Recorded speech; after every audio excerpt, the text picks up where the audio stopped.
કુળીએ ચડાવેલા છે આ સમાજને ધર્મને માટે.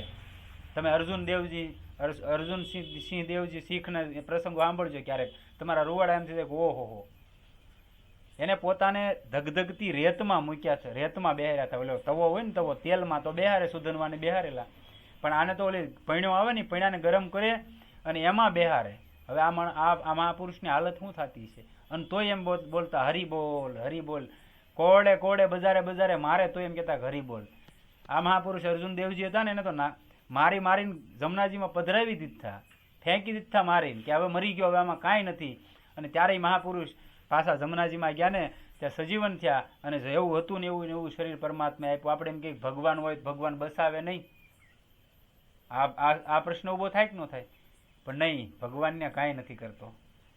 ભગવાન છે તમારા માટે 100%, પણ ન્યા કાંઈ નથી કરતો. એ તો તમારે જે ભોગવવાનું છે, સમાજ માટે તમે નીકળ્યા છો ને, તો સહન કરવાનું જ છે. અયોધ્યાનું મંદિર હતું, એટલા બધા માણસો મરી ગયા, ને આ બધું થયું, તો ભગવાન રામે આમ કરીને આમ બાણ છોડ્યું હોત તો બધાને પાડી ન દેત. પણ નહીં, સમાજને માટે છે ને, સમાજને જ કરવું પડે.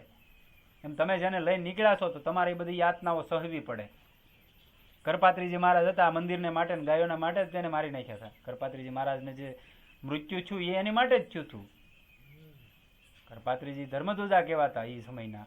એના આંખમાં હરિયા ભોકી દીધા ભલામાણા ઇન્દિરાના શાસનમાં. આ જો પાછળ શું છે, કઈ છે?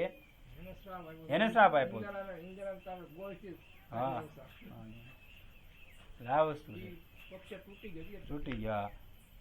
એને એમ કીધું ને કે તમારા બધાના મોત રાધાષ્ટમીને દી થાય, અને બધાના મોત નહીં ગૌ અષ્ટમીને દી, અને બધાના મોત ગૌ અષ્ટમીને દી થયા. એક વ્યક્તિ મેરા ને એના. હા, એ જાજા વર્ષો નથી થઈ ગયા, 50-60 વર્ષના અરસામાંથી મહાપુરુષ વિયા ગયા કરપાત્રીજી મહારાજ. હા, આ નિષ્ફળાનંદ સરસ્વતી જે હાલ છે કે નહીં, પુરી શંકરાચાર્યના પીઠાધીશ્વર, એના ગુરુદેવ ભગવાન, અને એના શિષ્ય આપણે સિહોરમાં હાલ છે, કરપાત્રીજી મહારાજના શિષ્ય જીવે છે. આવા સિદ્ધ મહાપુરુષ હતા, છતાં એને સમાજને માટે, ધર્મને માટે યાતનાઓ સહવી પડે. આપણે એમ કે ભગવાનને આવે બસાવે, જરાય ભગવાન નહીં આવે. તમારે પોતે સક્ષમ બનવું પડે, તૈયાર થવું પડશે. એવા હું તમને અનેકો પ્રમાણ આપી શકું ઘણા શીખના, કે આ નાનક દેવજીના એના અમુક જે બાળકો છે એને દિવાલની અંદર સણીલિત થાય કે ઇસ્લામ ધર્મ કબૂલ કરી લે કે નહીં, મારી નાખ તો મંજૂર છે, બાકી મારો ધર્મ ન બદલે. આવા થઈ ગયા ભલા ધર્મને માટે પોતે રામ જ તે, બીજો કે ભાઈ બોલ બીજું નામ બોલ છોડી દઉં કે નહીં, રામ મારી નાખ.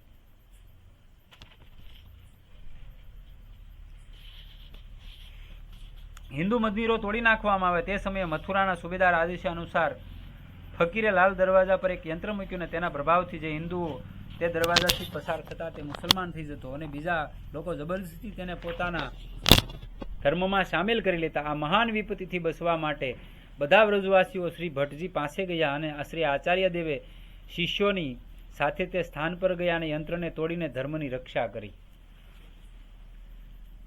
આવું એક ફેરી તુલસીદાસજી મહારાજે કરેલું. તુલસીદાસજી મહારાજ અરસામાં હતા, આજથી 550 વર્ષ, ત્યારે તે આવડાનું જ શાસન હતું, અને ત્યારે આવા યંત્રો મૂકેલા, અને ધર્મને પરિવર્તન કરવા માટે, અને અમુક ચમત્કારો માટે. પહેલા શું હતું, અંધશ્રદ્ધા બહુ હતી ને, એટલે કે ભાઈ આમાંથી આમાં પરિવર્તન થઈ જાય, થોડીક બીક બતાવો. એટલે તુલસીદાસ બહુ માણસોનું પરિવર્તન થતું હતું. એટલે તુલસીદાસજી મહારાજને મહાપુરુષો જે હતા એને કીધું ભાઈ કાંઈક કરો, તમે તમારી આગળ કે અનેકો સિદ્ધિ છે, હનુમાનજી મહારાજ તમારે સાક્ષાત હોય, એટલે તમે કંઈક કરો. ત્યારે તુલસીદાસજી મહારાજને મારી નાખવાનું ષડયંત્ર કર્યું હતું કુંભના મેળામાં, કે ભાઈ તુલસીદાસજીને મારી નાખો. કેમ કે આવડાનું શાસન હતું, એ તો બધું કરવા સક્ષમ હતા, જેનું શાસન હોય કરવા સક્ષમ હોય. ત્યારે તુલસીદાસજી મહારાજે હનુમાનજી મહારાજને પ્રાર્થના કરી. હનુમાન ચાલીસા ત્યાંથી ઉત્પન્ન થયેલી છે. તુલસીદાસજી મહારાજને પછી હનુમાનજી મહારાજનો આવેશ આવે છે, અને કહે છે કે રાતના 3:30 થી 4 ગાળામાં જ્યારે હું બિરાજમાન થાવ, ત્યારે જે શબ્દો લખાય બોલું, ગંગાજીમાં સ્નાન કરીને જે શબ્દો બોલું, એ શબ્દો તમે લખી લેજો, એ આ કંઈક કામ કારગર નીવડશે. પછી એમાંથી હનુમાન ચાલીસાની ઉત્પત્તિ થઈ હતી. અને આવડાના જે ત્યારે આવડાના વિશા હાલતા, અત્યારે પછી આપણી ચાલીસા આવી, આને આપણે 40 કડી છે એમ કંઈક છે ને, 40 કડી છે, અને એને 20 કડીઓનું કંઈક એવું યંત્ર હતું, એનાથી બહુ સમાજને ડરાવતા. પછી આ તુલસીદાસજી મહારાજે ચાલીસા આપી. આ ધર્મને માટે ને આપણા સમાજને માટે જ તે. સદગુરુદેવ કી જય.